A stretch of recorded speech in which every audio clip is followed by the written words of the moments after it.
next up, Mr. Andy Newhouse, could you come up here at the front?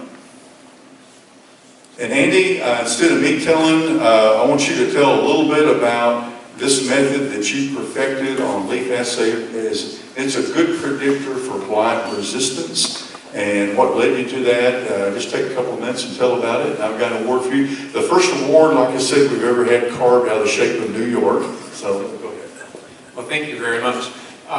When we I work at SUNY College of Environmental Science and Forestry in New York. We're mostly using a biotechnology approach for blight tolerance in American chestnut. And several years ago, we were testing many different lines of American chestnut that we had developed with different genes that we hoped might impart some blight resistance. And we had so many different lines, and these trees were really small, and when we started thinking about screening them in the typical ways of growing maybe 5-year-old trees, and then inoculating the stem, and then waiting a whole season to see results, the amount of land and time and money that would take just wasn't feasible to test all of these lines that we were working on. And so we wanted to develop some sort of way to at least screen the most promising or eliminate the least promising lines that we had developed. And looked at this method that had been used for other plants called a leaf assay or a detached leaf assay. And initially people were kind of skeptical because chestnut blight doesn't infect leaves of chestnut trees.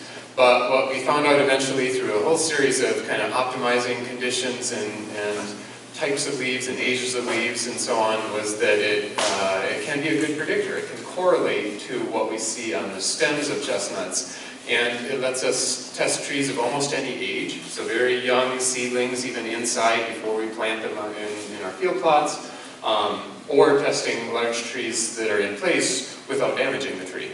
And so it took a lot of optimizing, a lot of testing to develop the test, but it did seem to correlate well, and it's not maybe you would say a final guarantee of blight resistance, but it's a good predictor and a good preliminary test of blight resistance.